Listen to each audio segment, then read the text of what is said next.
Hi friends, നമസ്കാരം. സഹകാരി rice പ്ലസിലേക്ക് ഏവർക്കും ഹൃദ്യമായ സ്വാഗതം. സുഹൃത്തുക്കളെ, നമ്മുടെ സകല കഴിവുകളെയും ഉണർത്താനും ഉത്തേജിപ്പിക്കുവാനും ഉതകുന്ന രീതിയിലുള്ള ഒരു ലക്ഷ്യം നമുക്കുണ്ട് എങ്കിൽ നമ്മളുടെ ജീവിതം യഥാർത്ഥ വഴികളിലൂടെ മുന്നോട്ട് പോകുന്നു എന്ന് നമുക്ക് ഉറപ്പിക്കാം. കാരണം തീവ്രമായൊരു ലക്ഷ്യം ഉണ്ടാകുമ്പോഴാണ് നമ്മുടെ ശരീരവും മനസ്സും അനുദിനം ത്രസിച്ചുകൊണ്ടേയിരിക്കുന്നത്. ആ ലക്ഷ്യം നേടുന്നതിന് വേണ്ടിയിട്ടുള്ള നിരന്തരമായ പോരാട്ടത്തിൽ നമ്മൾ എത്തപ്പെടുന്നത് ആ ലക്ഷ്യബോധത്തെ മുറുകെ പിടിക്കുമ്പോഴാണ്. എല്ലാവർക്കും അങ്ങനെ ഉന്നതമായൊരു ലക്ഷ്യമുണ്ടാകട്ടെ, അതിനുവേണ്ടി പരിശ്രമിക്കാനുള്ള മനസ്സുണ്ടാകട്ടെ എന്ന ആശംസയോടുകൂടി ഏറെ സ്നേഹത്തോടെ സഹകാരി റൈസ് പ്ലസിൻ്റെ ഇന്നത്തെ കോൺസ്റ്റിറ്റ്യൂഷൻ ക്ലാസ്സിലേക്ക് എല്ലാവരെയും ഞാൻ ക്ഷണിക്കുകയാണ്. ഇന്ത്യൻ കോൺസ്റ്റിറ്റ്യൂഷനുമായി ബന്ധപ്പെട്ട ഓരോ ടോപ്പിക്കും നമ്മൾ തുടക്കം മുതൽ തന്നെ പഠിച്ചു വരികയാണ്. കോൺസ്റ്റിറ്റ്യൂവൻ്റ് അസംബ്ലിയെക്കുറിച്ച് നമ്മൾ പഠിച്ചു. അതുപോലെ തന്നെ ഇന്ത്യൻ കോൺസ്റ്റിറ്റ്യൂഷൻ്റെ ക്യാരക്ടർ ഫീച്ചേഴ്സ്, സാലിയൻറ്റ് ഫീച്ചേഴ്സ് നമ്മൾ വളരെ വ്യക്തമായി പഠിച്ചു. അതുമായി ബന്ധപ്പെട്ട റിവിഷൻ ക്ലാസ്സും നമ്മൾ കണ്ടക്ട് ചെയ്തിരുന്നു. ഇതെല്ലാം നിങ്ങൾ പ്രയോജനപ്പെടുത്തിയിട്ടുണ്ടാകും എന്ന വിശ്വാസത്തോടുകൂടി ഞാൻ അടുത്ത ടോപ്പിക്കിലേക്ക് കടക്കുകയാണ്. ഇന്ന് നമ്മൾ പഠിക്കുന്നത് ഇന്ത്യൻ കോൺസ്റ്റിറ്റ്യൂഷനിലെ ഏറ്റവും പ്രധാനപ്പെട്ട ഭാഗങ്ങളിലൊന്നായ പ്രിയാമ്പിളിനെ കുറിച്ചാണ്. പ്രിയാമ്പിൾ. അപ്പോൾ നമ്മുടെ ക്ലാസ് ആരംഭിക്കുകയാണ്.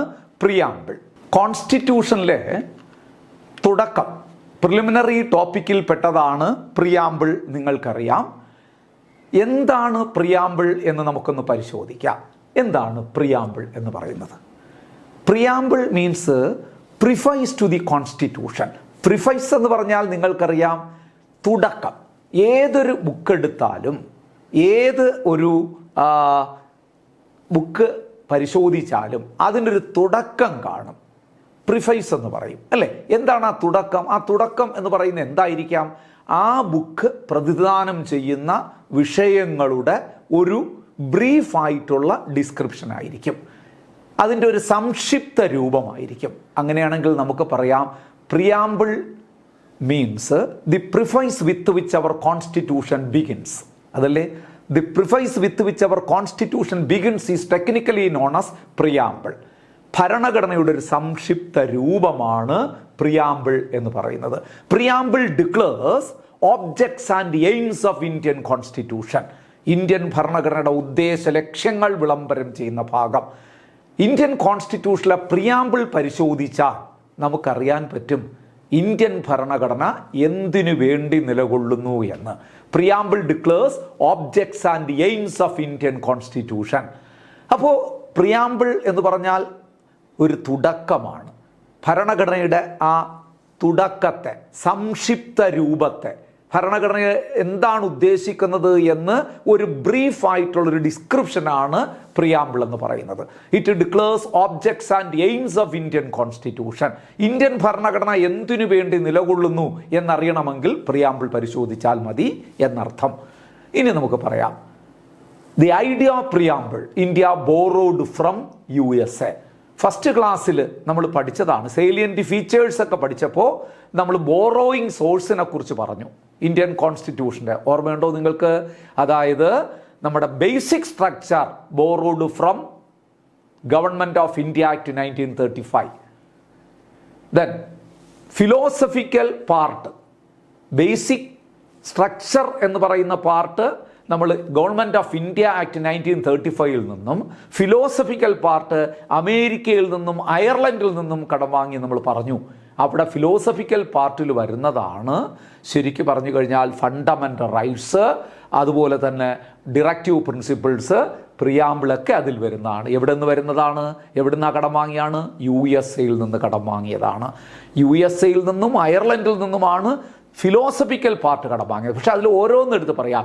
പ്രിയാമ്പിൾ കടം വാങ്ങിയത് അമേരിക്കയിൽ നിന്നാണ്, USA നിന്ന്. Idea of preamble India borrowed from USA. Clear ആവുന്നുണ്ടല്ലോ? USA നിന്ന് കടം വാങ്ങിയ വളരെ പ്രധാനപ്പെട്ട ചില കാര്യങ്ങൾ കഴിഞ്ഞ ക്ലാസ്സിൽ ഞാൻ ഓർമ്മിപ്പിച്ചു. നിങ്ങളുടെ മനസ്സിലുണ്ടാകും എന്നാണ് എൻ്റെ വിശ്വാസം. Preamble, fundamental rights, independent judicial system, judicial review power, impeachment, written constitution, functions of vice president etcetera. All these ideas borrowed from USA, America. മറക്കില്ലല്ലോ, അത് ഒന്ന് ഓർമ്മിച്ച് വെച്ചോളൂ. അപ്പം India borrowed the idea preamble from USA. അതിനർത്ഥം അമേരിക്കയിൽ നിന്ന് preamble, American കോൺസ്റ്റിറ്റ്യൂഷനിലെ പ്രിയാമ്പിളിനെ അതേപടി ഫോട്ടോസ്റ്റാറ്റ് എടുത്ത് ഇവിടെ കൊണ്ട് നടപ്പാക്കി എന്നല്ല അർത്ഥം. ഇവിടെ നമ്മൾ ഐഡിയ എടുത്തതിന് ശേഷം നമ്മുടെ രീതിക്കനുസരിച്ച് അത് തയ്യാറാക്കിയാണ് ഉണ്ടായത്. അപ്പം നിങ്ങൾ വ്യക്തമായി മനസ്സിലാക്കണം, the basis of preamble was objective resolution. ആ വാക്കൊന്ന് ശ്രദ്ധിക്കുക. Preamble is based on the objective resolution drafted and moved by Jawaharlal Nehru. അപ്പോൾ ആരാണ് പ്രിയാമ്പിളിന് വേണ്ടിയിട്ടൊരു ഡ്രാഫ്റ്റ് തയ്യാറാക്കിയത്? ഒരു റെസൊല്യൂഷൻ നമ്മൾ വിളിക്കുന്നത് ഒബ്ജക്റ്റീവ് റെസൊല്യൂഷൻ, ലക്ഷ്യപ്രമേയം എന്ന് മലയാളത്തിൽ പറയും. അപ്പോൾ preamble is based on the objective resolution introduced by whom എന്ന് ചോദിച്ചാൽ Jawaharlal Nehru. So Jawaharlal Nehru is called architect of preamble. പ്രിയാമ്പിളിൻ്റെ ശില്പി, ആമുഖത്തിൻ്റെ ശില്പി ആരാണ്? ജവഹർലാൽ നെഹ്റു. അപ്പോൾ വളരെ പ്രധാനപ്പെട്ട പോയിന്റാണ്, ശ്രദ്ധിക്കണം. Preamble is based on the objective resolution drafted and moved by Jawaharlal Nehru.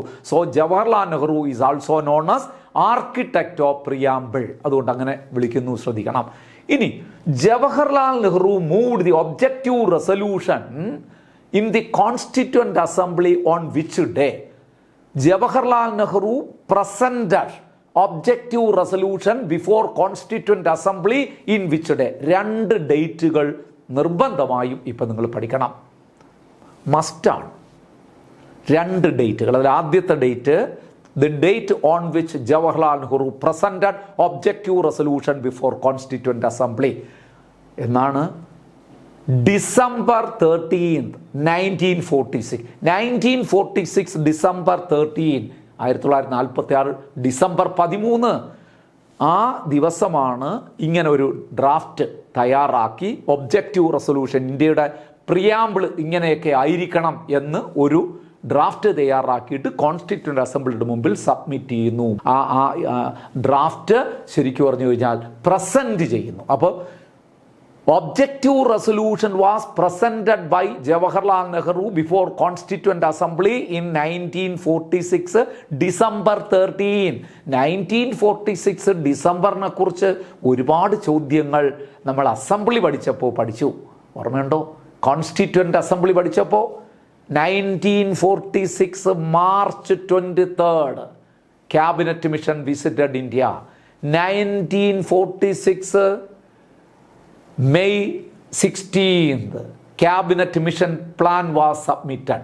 Cabinet Mission submitted its report.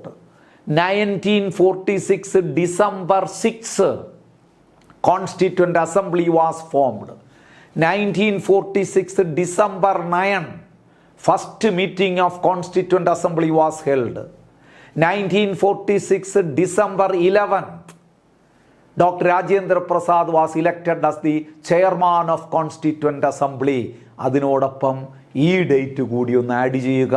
1946 December 13 Jawaharlal Nehru presented objective resolution before constituent assembly.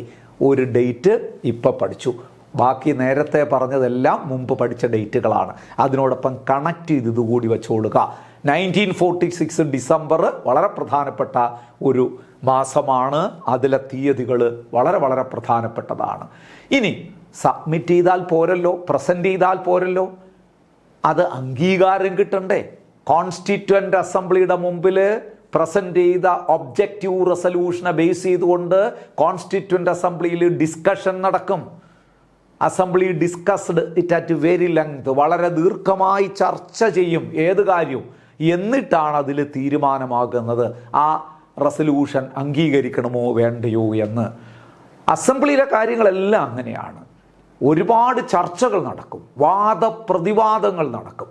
ഒടുവിൽ എല്ലാവരും കൂടി ഒരു നിഗമനത്തിൽ എത്തിച്ചേർന്നാൽ നമ്മൾ പറയും യുണാനിമസ്ലി പാസ്ഡ് എന്ന് പറയും. ഏകകണ്ഠമായി തീരുമാനമെടുത്തു എന്ന് പറയും. അതാണ് അസംബ്ലിയുടെ പ്രത്യേകത. ആ ചർച്ചാ സമയത്ത് വലിയ ആശയ സംഘടനകൾ നടക്കും. ഇത് വേണ്ട, അല്ലെങ്കിൽ ഇതിൽ പെശകുണ്ട്, ഇതിൽ ഇന്ന തിരുത്തലുകൾ വേണം. അങ്ങനെ വാദപ്രതിവാദങ്ങൾ നടന്നതിന് ശേഷം അവസാനം ഒരു നിഗമനത്തിലെത്തുകയും പിന്നെ അത് എല്ലാവരും കൂടെ ചേർന്ന് അത് അംഗീകരിക്കുകയും ചെയ്യുന്ന രീതിയാണ് കോൺസ്റ്റിറ്റ്യൂവൻ്റ് അസംബ്ലിയിൽ സാധാരണയായി കണ്ടുവന്നിട്ടുള്ളത്. അപ്പോൾ ഇവിടെ നിങ്ങൾ ഇവിടെ ഓർക്കേണ്ട ഒരു കാര്യമുണ്ട്. അസംബ്ലിയുടെ മുമ്പിൽ Jawaharlal Nehru objective resolution present ചെയ്ത് 1946 ഡിസംബർ 13. ഇനി അടുത്ത വളരെ പ്രധാനപ്പെട്ട ചോദ്യമാണ്, the resolution was adopted in which day? Constituent assembly approved or adopted objective resolution in 1947 January 26. 1946 December 13 അവതരിപ്പിച്ചതിന് അടുത്ത മാസം എന്ന് പറഞ്ഞാൽ അടുത്ത വർഷം 1947 ജാനുവരി 22 ഇത് അപ്രൂവ് ചെയ്തു, അഡോപ്റ്റ് ചെയ്തു. ആ 2 ഡേറ്റ് ഇപ്പം പ്രിയാമ്പിളുമായി ബന്ധപ്പെട്ട 2 ഡേറ്റ് ഇപ്പോൾ ഒന്ന് മനസ്സിൽ ഉറപ്പിച്ചോളുക. Objective resolution was presented by Jawaharlal Nehru before Constituent Assembly in 1946 December 13. Objective resolution was approved or adopted by Constituent Assembly in 1947 January 22. മറക്കരുത്. യെസ്, ഒരു പ്രധാനപ്പെട്ട പ്രീവിയസ് ചോദ്യം, പല പരീക്ഷകളിലും ചോദ്യപേപ്പറിൽ ഉൾപ്പെട്ട ഒരു പ്രീവിയസ് ചോദ്യമാണ് ഈ കൊടുത്തിരിക്കുന്നത്. നിങ്ങളത് മനസ്സിലാക്കി പോകണം. ഞാൻ നേരത്തെ പറഞ്ഞല്ലോ, ഒരു വിഷയം അസംബ്ലിയുടെ മുമ്പിൽ വന്നാൽ അസംബ്ലി ദീർഘമായി ചർച്ച ചെയ്യും എന്ന് പറഞ്ഞല്ലോ, അവിടെ വാദപ്രതിവാദങ്ങൾ ഉണ്ടാകുമെന്ന് പറഞ്ഞല്ലോ. Jawaharlal Nehru objective resolution present ചെയ്തപ്പോൾ അതിൻ്റെ ചർച്ചാവേളയിൽ ഒരു അംഗം എണീറ്റ് എന്ന് പറഞ്ഞു, ഇത് ശുദ്ധ അസംബന്ധമാണ്. നെഹ്റു എഴുതി വച്ചിരിക്കുന്ന ഈ ഒബ്ജക്റ്റീവ് റെസൊല്യൂഷൻ റോങ് ആണ്, അൺലാഫുള്ളാണ്, ഡേഞ്ചറസ് ആണ്. അത് പറഞ്ഞത് ആര് എന്ന് പരീക്ഷകൾക്ക് ഒരുപാട് തവണ ചോദിച്ചിട്ടുണ്ട്. The member of constituent assembly who criticized the objective resolution introduced by Jawaharlal Nehru as wrong, unlawful, dangerous. ഇത് തെറ്റാണ്, നിയമവിരുദ്ധമാണ്, അപകടകരമാണ് ഈ എഴുതി വച്ചിരിക്കുന്നത്, ഇതിന് അംഗീകാരം കൊടുക്കാൻ പാടില്ല എന്ന് ഭരണഘടനാ നിർമ്മാണ സഭയുടെ കോൺസ്റ്റിറ്റ്യൂവൻ്റ് അസംബ്ലിയുടെ ഒരംഗം ക്രിട്ടിസൈസ് ചെയ്തു. ആ അംഗത്തിൻ്റെ പേര് ഒരുപാട് പരീക്ഷകൾക്ക് ചോദിച്ചിട്ടുണ്ട്. മുകുന്ദ് രാം റാവു ജയകർ എന്നാണ് അദ്ദേഹത്തിൻ്റെ പേര്. MR ജയകർ എന്നും ചിലപ്പോൾ ആൻസറിൽ വരാം. പൂർണ്ണമായ പേര് മുകുന്ദ് രാം റാവു ജയകർ അല്ലെങ്കിൽ MR ജയകർ ആണ്. എന്ത് ചെയ്തത്? He criticised the objective resolution introduced by Nehru was wrong, unlawful and dangerous. പക്ഷേ ഈ വാദഗതി കോൺസ്റ്റിറ്റ്യൂവൻ്റ് അസംബ്ലി റിജക്റ്റഡ്. കോൺസ്റ്റിറ്റ്യൂവൻ്റ് assembly rejected the criticism given by Mukund Ram Rao Jayakar. Assembly approved or adopted the objective resolution introduced by Jawaharlal Nehru. Jawaharlal Nehru പറഞ്ഞ ആ objective resolution, Jawaharlal Nehru അവതരിപ്പിച്ച objective റെസൊല്യൂഷനാണ് assembly അംഗീകാരം കൊടുത്തത്. അതുമായി ബന്ധപ്പെട്ട് മുകുന്ദ് രാം റാവു ജയകർ പറഞ്ഞ ക്രിറ്റിസിസം കോൺസ്റ്റിറ്റ്യൂവൻ്റ് അസംബ്ലി തള്ളിക്കളയുകയാണ് ചെയ്തത്. ക്ലിയർ ആവുന്നുണ്ടല്ലോ? അങ്ങനെയാണെങ്കിൽ 2 ഡേറ്റ് നിങ്ങൾ പഠിച്ചു. 1946 December 13 Jawaharlal Nehru presented objective resolution. 1947 January 22 constituent assembly approved or adopted objective resolution. ആ 2 ഡേറ്റ് മറക്കില്ലല്ലോ. എങ്കിൽ ഇനി എനിക്ക് നിങ്ങളോട് പറയാനുള്ളത്, ഒരു 2 കേസ് കൂടി നിങ്ങൾ പഠിക്കണം. 2 കേസ്, അത് വളരെ പ്രധാനപ്പെട്ടതാണ്. അതിൻ്റെ പശ്ചാത്തലം ഞാൻ പറയാം.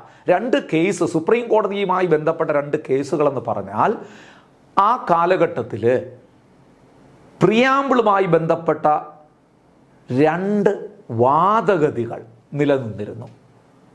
2 വാദഗതികൾ നിലനിന്നിരുന്നു എന്ന് പറഞ്ഞാൽ വ്യത്യസ്തങ്ങളായ വാദഗതികളായിരുന്നു. ഒരു കൂട്ടർ പറഞ്ഞു preamble is the part of constitution, മറ്റൊരു കൂട്ടർ പറഞ്ഞു preamble is not the part of constitution. Preamble കോൺസ്റ്റിറ്റ്യൂഷൻ്റെ ഭാഗമേ അല്ല എന്നൊരു കൂട്ടർ, മറുപക്ഷം പറയുന്നു preamble is an integral part of constitution, ഭരണഘടനയുടെ അവിഭാജ്യ ഭാഗമാണ് പ്രിയാമ്പിൾ എന്ന്. ഈ തർക്കം സുപ്രീം കോടതിയുടെ മുമ്പിലെത്തി. സുപ്രീം കോടതി, വളരെ കൗതുകരമായി പറയട്ടെ, സുപ്രീം കോടതി 2 വ്യത്യസ്ത വിധികളാണ് 2 കാലഘട്ടങ്ങളിലായി ഇതുമായി ബന്ധപ്പെട്ട് പുറപ്പെടുവിച്ചത്. ആദ്യം സുപ്രീം കോടതി പറഞ്ഞു preamble is not the part of constitution, ആമുഖം അല്ലെങ്കിൽ പ്രിയാമ്പിൾ ഭരണഘടനയുടെ ഭാഗമേ അല്ല. അപ്പോൾ പരീക്ഷയ്ക്ക് ഒരു ചോദ്യം വരും, in which case supreme court held that preamble is not the part of constitution? ഏത് കേസിലാണ് in which case Supreme Court declared that preamble is not the part of constitution എന്ന് ചോദിച്ചാൽ Berubari case in the year 1960, 1960 1960 Berubari കേസിലൂടെ supreme കോടതി പരമപ്രധാനമായ ഈ ഒരു declaration നടത്തി, ഈ ഒരു വെർഡിക്റ്റ് പുറപ്പെടുവിച്ചു. എന്താ പറഞ്ഞത്? Preamble is not the part of constitution, ആമുഖം ഭരണഘടനയുടെ ഭാഗമേ അല്ല. ഇത് നമുക്ക് വലിയ പ്രതിസന്ധി സൃഷ്ടിച്ചു ആ കാലഘട്ടത്തിൽ. എന്താണ്? നിങ്ങൾക്കറിയാം, article relating to the amendment of constitution, കഴിഞ്ഞ ക്ലാസ് നമ്മൾ പഠിച്ചതാണല്ലോ എന്ന് ഓർക്കുക. Article relating to the amendment of constitution article 368 ഓർമ്മയുണ്ടല്ലോ. ആർട്ടിക്കിൾ 368 പ്രകാരമാണ് ഇന്ത്യൻ കോൺസ്റ്റിറ്റ്യൂഷൻ അമെൻഡ് ചെയ്യുന്നതെന്ന് പറഞ്ഞു. പക്ഷേ ഈ വിധി വന്നതിന് ശേഷം, ബെറുബാരി കേസിലെ വിധി 1960 വന്നതിന് ശേഷം ആർട്ടിക്കിൾ 360 ഇവിടെ പ്രയോഗിക്കാൻ പറ്റാത്ത അവസ്ഥയായി മാറി. ഭരണഘടനയുടെ ഭാഗമല്ല, preamble is not the part of constitution എന്ന വിധി നിലനിൽക്കുമ്പോൾ എങ്ങനെ ഭരണഘടനാ ഭേദഗതിയുടെ കോൺസ്റ്റിറ്റ്യൂഷണൽ അമെൻമെൻറ്റിൻ്റെ ആർട്ടിക്കിൾ ഇവിടെ ഉപയോഗിക്കും? അല്ലെങ്കിൽ അത് ഉപയോഗിച്ചില്ലെങ്കിൽ എങ്ങനെ പ്രിയാമ്പിൾ അമെൻഡ് ചെയ്യും?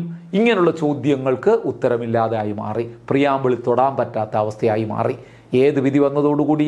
Preamble is not the part of constitution. അപ്പോൾ in which case supreme court held that preamble is not the part of constitution എന്ന് ചോദിച്ചാൽ നിങ്ങൾ പറയണം Berubari case in the year 1960. എന്നാൽ കുറച്ച് വർഷങ്ങൾ കഴിഞ്ഞ്, 10-12 വർഷങ്ങൾ കഴിഞ്ഞ്, വളരെ പ്രധാനപ്പെട്ട ഒരു കേസിൻ്റെ പേര് നിങ്ങൾ ഇവിടെ പഠിക്കണം.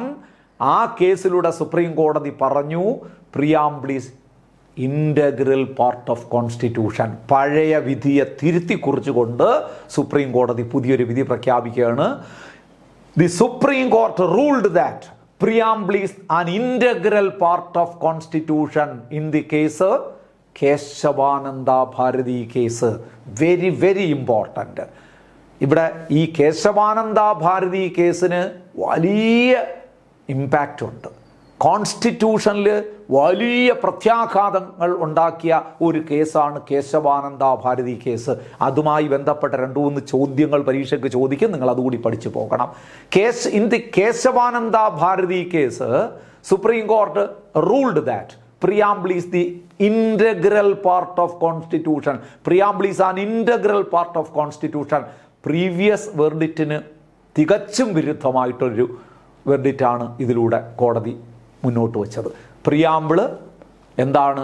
ഇൻ്റഗ്രൽ പാർട്ട് ഓഫ് കോൺസ്റ്റിറ്റ്യൂഷൻ, കോൺസ്റ്റിറ്റ്യൂഷൻ്റെ അവിഭാജ്യ ഭാഗമാണ് എന്ന്.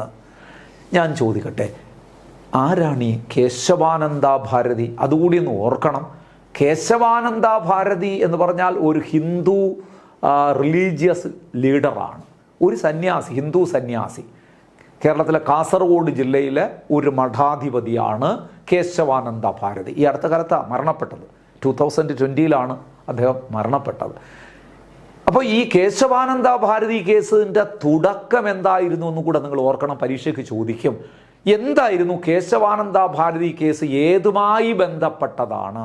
കേശവാനന്ദ ഭാരതി കേസ് എന്ന് പറഞ്ഞാൽ Kesavananda Bharati versus state of Kerala. Kerala ഗവൺമെൻറ്റിനെതിരെ കേശവാനന്ദ ഭാരതി കൊടുത്ത കേസാണ്. ഒരു ഹിന്ദു സന്യാസിയായ, ഒരു ലാൻഡ് ഓണറായ കേശവാനന്ദ ഭാരതി കേരള സർക്കാരിനെതിരെ കൊടുത്ത ഒരു കേസാണ്. എന്തുമായി ബന്ധപ്പെട്ട്? It is based on what incident? അത് പറയാമോ? അപ്പോൾ Kesavananda Bharati case is related to the land reforms act of Kerala. Kerala land reforms act. നിങ്ങൾക്കറിയാം, കേരളത്തിൽ ഭൂപരിഷ്കരണ നിയമം, ലാൻഡ് റിഫോംസ് ആക്ട് 19 1963 ആദ്യ ആക്ട് പാസ്സാക്കുന്നത്. പക്ഷെ അതിൻ്റെ ഒരു അമെൻമെൻറ്റിലൂടെ യഥാർത്ഥത്തിൽ ആക്ട് വരുന്നത് 1970 ആണ് അത് നിലവിൽ വരുന്നത് ആക്ട്. ആ ആക്ടിലൂടെ വലിയ ആശങ്കയാണ് ഈ കേശവാനന്ദ ഭാരതിക്കുണ്ടായത്. കാരണം ആ ആക്ടിൽ കേരള ഭൂപരിഷ്കരണ നിയമം, കേരള ലാൻഡ് റിഫോംസ് ആക്ടിൽ പ്രത്യേകം പറഞ്ഞിട്ടുണ്ട്. എന്താണ്? Land reforms act limits ceiling on the property. ശരിക്കും പറഞ്ഞു കഴിഞ്ഞാൽ it controlled the amount of land owned by the person or family. ഒരു വ്യക്തി അല്ലെങ്കിൽ ഒരു കുടുംബം കൈവശം വയ്ക്കാവുന്ന ഭൂമിക്കൊരു പരിധി നിശ്ചയിച്ചു, സീലിംഗ് ഏർപ്പെടുത്തി. ഏതിലൂടെ? ഈ ലാൻഡ് റിഫോംസ് ആക്ടിലൂടെ. എന്നിട്ട് surplus land are redistributed to landless people. മിച്ച ഭൂമി എന്ന് പറയുന്നത് നിങ്ങൾ കേട്ടിട്ടുണ്ടല്ലോ. മിച്ച ഭൂമി, അതായത് land reform, Kerala land reforms ആക്ടിലൂടെ സംഭവിച്ചത് എന്താണെന്ന് പറഞ്ഞാൽ, കൊണ്ടുവന്ന വ്യവസ്ഥ ഇതാണ്. It limits the amount of land which can be owned by the people and family. Then surplus land are distributed to landless people. അങ്ങനത്തെ ഒരു നിയമം കൊണ്ടുവന്നു. ഓരോരുത്തർ കൈവശം വയ്ക്കാവുന്ന ഭൂമിക്കൊരു പരിധി ഏർപ്പെടുത്തി മിച്ച ഭൂമി ഏറ്റെടുത്തിട്ട് അത് ഭൂരഹിതർക്ക് വിതരണം ചെയ്യുക. ഈ നിയമത്തെയാണ് കേശവാനന്ദ ഭാരതി ചോദ്യം ചെയ്തത്. അദ്ദേഹത്തിൻ്റെ ആശ്രമത്തിൻ്റെ പേരിൽ ഒരുപാട് ഭൂസ്വത്തുകൾ ഉണ്ടായിരുന്നു. അദ്ദേഹം പറഞ്ഞു, the Kerala land reforms act is against my fundamental rights to property guaranteed by the constitution of India. Indian ഭരണഘടന എനിക്ക് അനുവദിച്ചിരിക്കുന്ന സ്വത്ത് അവകാശം എന്ന് പറയുന്ന സ്വത്തവകാശം അന്ന് മൗലിക അവകാശമായിരുന്നു, ഫണ്ടമെൻ്റൽ റൈറ്റ്സ് ആയിരുന്നു. ഇപ്പോൾ അല്ല. അത് പിന്നീട് നമുക്ക് പഠിക്കാം. അടുത്ത ടോപ്പിക്ക് ഫണ്ടമെൻ്റൽ റൈറ്റ്സ് പഠിക്കുമ്പോൾ വിശദീകരിച്ച് പഠിക്കാം. അപ്പോൾ റൈറ്റ് ടു പ്രോപ്പർട്ടി എന്ന് പറയുന്ന എൻ്റെ ഫണ്ടമെൻ്റൽ റൈറ്റ്സിന് എഗൻസ്റ്റ് ആണ് കേരള ലാൻഡ് റിഫോംസ് ആക്ട് എന്ന ആർഗ്യുമെൻ്റ് ഉയർത്തിക്കൊണ്ടാണ് കേശവാനന്ദ ഭാരതി സുപ്രീം കോടതിയെ സമീപിച്ചത്.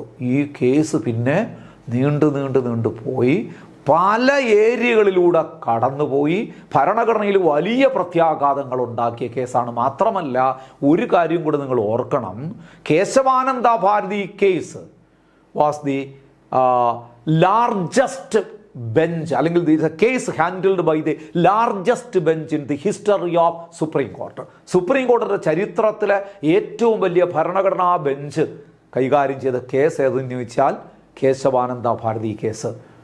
അതായത് the constitutional bench consisted of 13 judges. 13 അംഗ ബെഞ്ചായിരുന്നു. സാധാരണ നമ്മൾ വിശാല ബെഞ്ച്, ഭരണഘടനാ ബെഞ്ച് എന്നൊക്കെ ഇപ്പോഴും പറയുന്നത് ഒരു 7 അംഗ ബെഞ്ചിനെയൊക്കെയാണ് പരമാവധി നമ്മൾ പറയുന്നത്. എന്നാൽ കേശവാനന്ദ ഭാരതി കേസിൻ്റെ ആ പ്രാധാന്യം അത്രത്തോളം ഉണ്ടായിരുന്നു. 13 അംഗ ബെഞ്ചായിരുന്നു ആ കേസ് കൈകാര്യം ചെയ്തത്. ഈ കേസിലൂടെ പല കാര്യങ്ങളും സുപ്രീം കോടതി മുന്നോട്ട് വച്ചു എന്നതാണ് സത്യം. അതിലേക്ക് നമ്മൾ വരികയാണ്. അപ്പോൾ ആദ്യം നിങ്ങൾ ഓർക്കേണ്ടത് എന്താണ്? In which case supreme court ruled that preamble is not the part of constitution? Berubari case in the year 1960. Clear ആയല്ലോ. അടുത്തത്, in which case supreme court ruled that preamble is an integral part of constitution? Kesavananda Bharati case 1973, 73 Kesavananda Bharati case 1973. അയ്യറോടൊന്ന് ഓർത്തോളൂ കേട്ടോ. ഇനി ഇവിടെ ഈ കേസിൻ്റെ പരിഗണിക്കുന്നതിൻ്റെ ഭാഗമായിട്ട് സുപ്രീം കോടതി ചില ആശയം മുന്നോട്ട് വെച്ചു. ഒരു പ്രധാനപ്പെട്ട ആശയം പരീക്ഷയ്ക്ക് ചോദിക്കുന്നതാണ്. നോക്കൂ, the doctrine of basic structure came in to effect from Kesavananda Bharati case. That means new idea of basic structure of constitution was introduced by supreme court through the Kesavananda Bharati case. Kesavananda Bharati കേസിലൂടെയാണ് സുപ്രീം കോടതി ഒരു ഐഡിയ മുന്നോട്ട് വയ്ക്കുന്നത്. ബേസിക് സ്ട്രക്ചർ ഓഫ് കോൺസ്റ്റിറ്റ്യൂഷൻ, ഭരണഘടനയ്ക്ക് ചില basic structure ഉണ്ട് എന്നൊരാശയം മുന്നോട്ട് വയ്ക്കുന്നു. അതായത് ഭൂപരിഷ്കരണ നിയമത്തെ ഒന്നും റദ്ദാക്കിയില്ല, അതിൻ്റെ ലീഗലായിട്ടുള്ള സാധുതയൊന്നും സുപ്രീം കോടതി ചോദ്യം ചെയ്തില്ല. പക്ഷേ ഒരു കാര്യം ഓർക്കണം, കോൺസ്റ്റിറ്റ്യൂഷനിൽ ചില ബേസിക് സ്ട്രക്ചർ ഉണ്ട്. That basic structure cannot be changed by the parliament. അതിൽ തൊട്ട് കളിക്കാൻ പാർലമെൻറ്റിന് അവകാശമില്ല. അപ്പം ബേസിക് സ്ട്രക്ചർ എന്നൊരാശയം സുപ്രീം കോടതി മുന്നോട്ട് വെച്ചത് ഏത് കേസിൽ ചോദിക്കുന്നതെല്ലാം പ്രധാന ചോദ്യങ്ങളാണ്. ദി ഐഡിയ ഓഫ് ബേസിക് അല്ലെങ്കിൽ doctrine of basic structure was introduced by supreme court in which case എന്ന് ചോദിച്ചു കഴിഞ്ഞാൽ Kesavananda Bharati case. The doctrine of basic structure came in to effect from Kesavananda Bharati case. ഇവിടെ ഒരു കാര്യം കൂടെ നിങ്ങൾ ഓർക്കണം. Who can amend the constitution? Amendment authority of constitution ആരാണ്? ഒരു സംശയം വേണ്ട, പാർലമെൻറ്റ്. അങ്ങനെ പാർലമെൻറ്റിന് എന്തു കാര്യം അമെൻഡ് ചെയ്യാം? എനി പാർട്ട് ഓഫ് കോൺസ്റ്റിറ്റ്യൂഷൻ, ഭരണഘടനയുടെ ഏതു ഭാഗവും ഭേദഗതി ചെയ്യാം എന്ന് പറയുന്നത്, അങ്ങനെ അധികാരം കൊടുത്ത ഒരു അമെൻമെൻറ്റ് ആക്ട് ഉണ്ട്. ഇപ്പം പഠിക്കണം, ഇപ്പം പഠിക്കണം. Which amendment act empowers parliament to amend any part of constitution including fundamental rights? മൗലികാവകാശങ്ങൾ ഉൾപ്പെടെ ഭരണഘടനയുടെ ഏതു ഭാഗവും ഭേദഗതി ചെയ്യാൻ പാർലമെന്റിന് അധികാരം നൽകുന്ന ഭരണഘടനാ ഭേദഗതി 24th അമെൻമെന്റ് ആക്ട് ഓഫ് 1971. പ്രീവിയസ് ചോദ്യമാണ് പല പരീക്ഷകളുടെ. വിച്ച് അമെൻമെന്റ് act empowered parliament to amend any part of constitution including fundamental rights? Including fundamental rights എന്ന് പറഞ്ഞാൽ ഫണ്ടമെന്റൽ റൈറ്റ്സ് ആണ് ഏറ്റവും പ്രധാനപ്പെട്ട ഭാഗം. പാർട്ട് 3 പ്രതിപാദിക്കുക, നമ്മൾ പറഞ്ഞിട്ടുണ്ട് അത് നേരത്തെ. അതുൾപ്പെടെ പ്രിയാമ്പിൾ ഉൾപ്പെടെ ഏതു ഭാഗം വേണോ അമെൻഡ് ചെയ്യാം. ആർക്ക്? പാർലമെൻറ്റിന് എന്ന് 24th അമെൻമെൻറ്റിൽ പറഞ്ഞിട്ടുണ്ട്. സുപ്രീം കോടതി പറഞ്ഞു 24th അമെൻമെൻ്റ് ഒന്നും ഞങ്ങൾ റദ്ദാക്കുന്നില്ല, നിങ്ങൾ ഏതു ഭാഗമോ ഭേദഗതി ചെയ്തോട്ടെ, നിങ്ങൾക്ക് ഏതു ഭാഗവും ഭേദഗതി ചെയ്യാം. But the basic structure of constitution of India എന്ന് പറയുന്നത് a set of fundamental principles that cannot be changed by the parliament. Basic structure of constitution means a set of fundamental principles. അടിസ്ഥാനപരമായ ചില പ്രിൻസിപ്പിൾസ് ആണ്. അതിൽ തൊട്ട് കളിക്കരുത്, അതിൽ തൊടാനുള്ള അവകാശം പാർലമെന്റിനില്ല. Parliament can amend any part of constitution including fundamental rights according to 24th Amendment Act of 1971. But the basic structure, that means a set of fundamental principles that cannot be altered, that cannot be changed by the parliament. പാർലമെന്റിന് അത് തൊടാനുള്ള അവകാശമില്ല.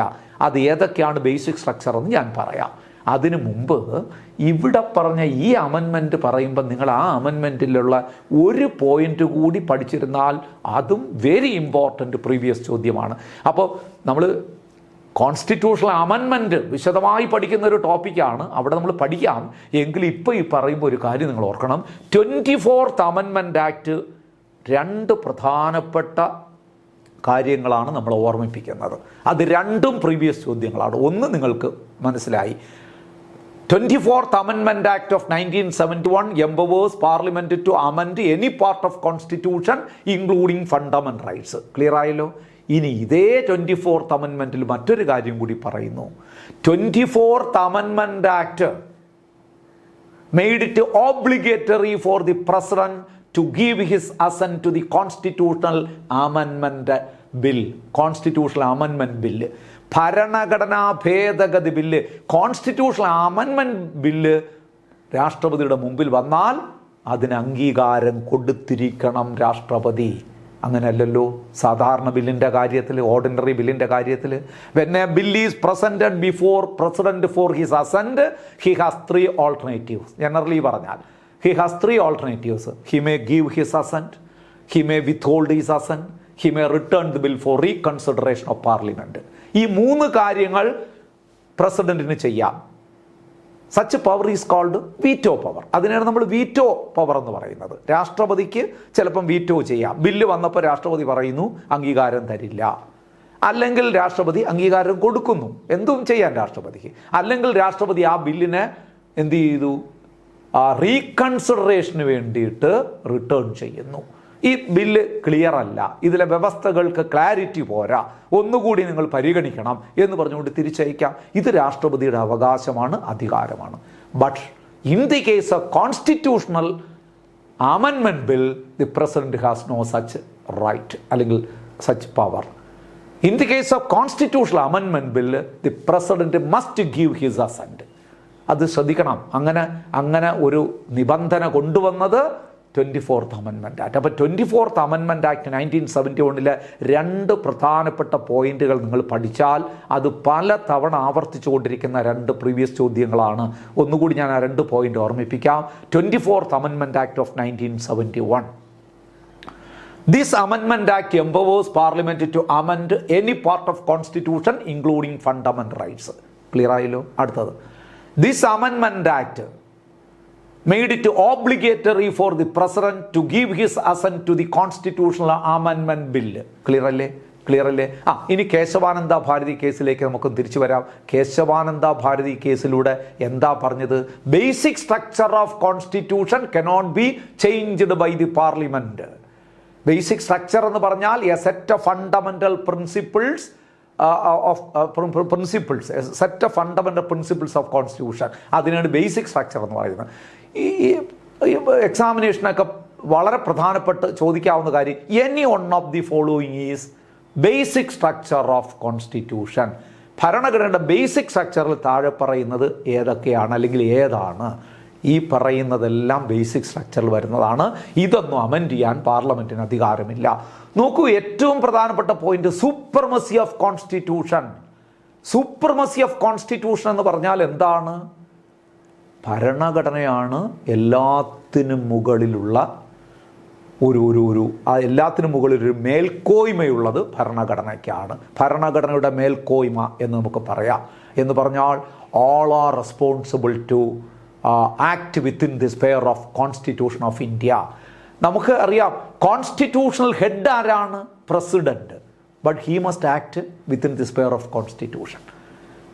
Guardian of constitution ആരാണ്? Supreme court. Supreme കോർട്ടും ഏതനുസരിച്ച് പ്രവർത്തിക്കണം?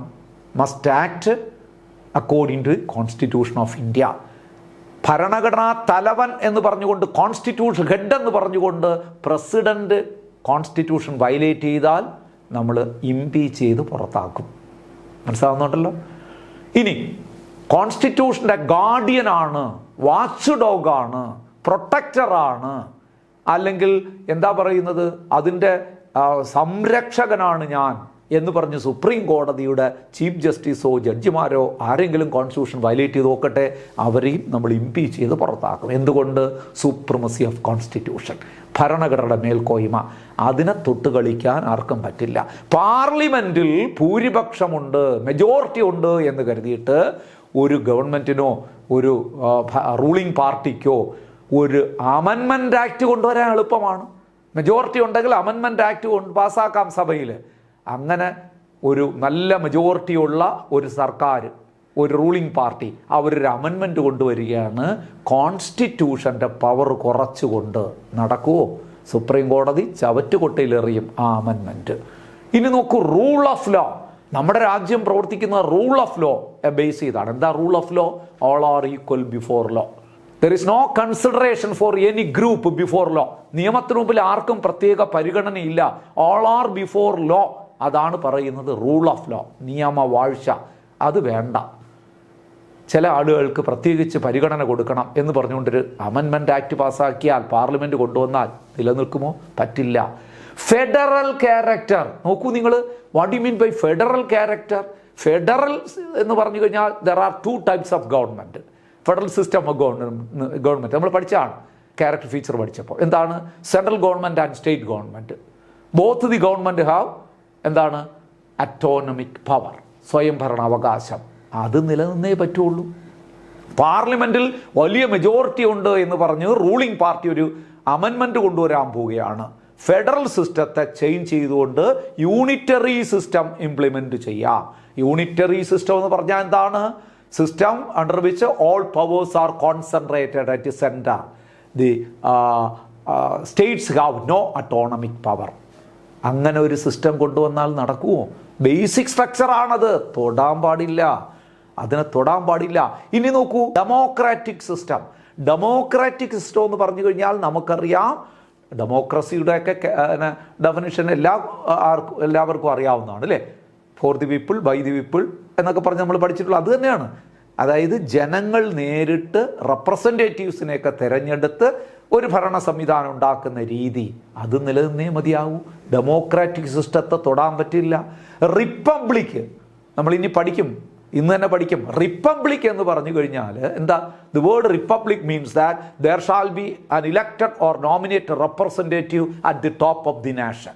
രാജ്യത്തിൻ്റെ പരമോന്നതമായ സ്ഥാനത്ത് ഒരു റെപ്രസെൻറ്റേറ്റീവ്, ജനങ്ങളുടെ റെപ്രസെൻറ്റേറ്റീവ് ഉള്ള രാഷ്ട്രത്തെ വിളിക്കുന്ന പേരാണ് republic. India is republic because അവർ constitutional head is president. President constitutional ഹെഡായിട്ടുണ്ട്, നമുക്ക് ഭരണഘടനാ തലവനുണ്ട്. അതുകൊണ്ട് നമ്മുടെ രാഷ്ട്രത്തെ നമ്മൾ എന്ത് വിളിക്കും? റിപ്പബ്ലിക്. അത് വേണ്ട. ഇനി നമ്മുടെ റൂളിംഗ് പാർട്ടി വിചാരിക്കുകയാണെങ്കിൽ റിപ്പബ്ലിക് എന്നും വേണ്ട, പ്രസിഡൻറ്റിന് എത്ര പവറൊന്നും വേണ്ട, പ്രൈം മിനിസ്റ്ററാണ് ഇനി എല്ലാത്തിൻ്റെയും വലിയ അധിപൻ എന്ന് പറഞ്ഞൊരു അമെൻമെൻ്റ് ആക്ട് പാസ്സാക്കി നോക്കട്ടെ. സുപ്രീം കോടതി ചവറ്റുകൊട്ടയിലെറിയും. നിലനിൽക്കില്ല. കാരണം republic is the basic structure. അടുത്ത് നോക്കൂ, separation of power. Separation of power എന്ന് പറഞ്ഞു കഴിഞ്ഞാൽ സെപ്പറേഷൻ ഓഫ് പവർ ബിറ്റ്വീൻ ഏതൊക്കെയാണ്? Executive and judiciary. എക്സിക്യൂട്ടീവും ജുഡീഷ്യറിയും തമ്മിൽ വേറിട്ട് തന്നെ പ്രവർത്തിച്ചിരിക്കണം. എക്സിക്യൂട്ടീവ് ജുഡീഷ്യറിയുടെ അധികാരത്തിലോ ജുഡീഷ്യറി എക്സിക്യൂട്ടീവ് അധികാരത്തിലോ കൈകടത്താൻ പാടില്ല.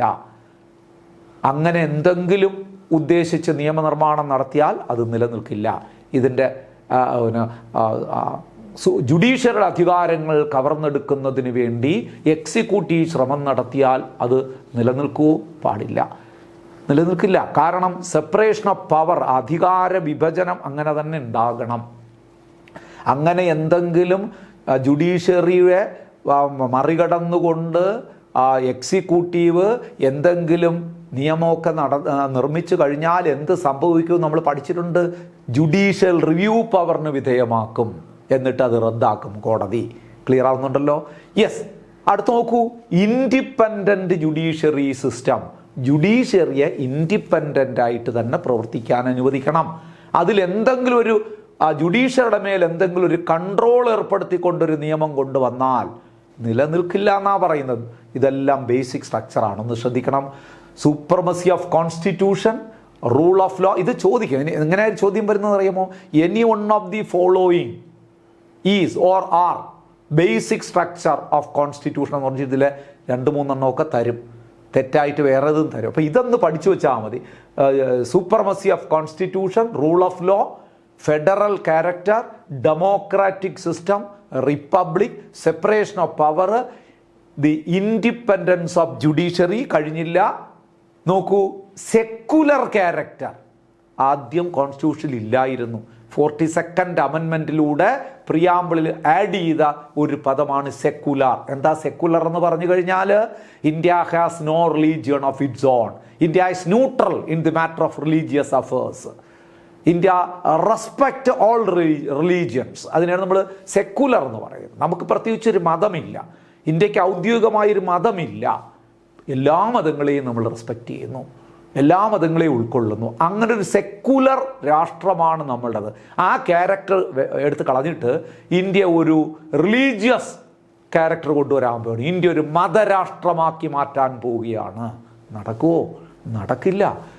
നിങ്ങളൊരു കാര്യം മനസ്സിലാക്കണം. സുപ്രീം കോടതി നമ്മുടെ തലയ്ക്ക് മുകളിൽ ഇങ്ങനെ കരുതലോടെ നിൽക്കുന്നത് കൊണ്ടാണ് നമ്മൾ ഇങ്ങനെ പൊയ്ക്കൊണ്ടിരിക്കുന്നത്. ഇതൊന്നും ബേസിക് സ്ട്രക്ചറിൻ്റെ ഭാഗമല്ലായിരുന്നുവെങ്കിൽ ഒരുപക്ഷെ എന്നേ ഇന്ത്യയൊക്കെ ഒരു മതരാഷ്ട്രമായി മാറിയനെ.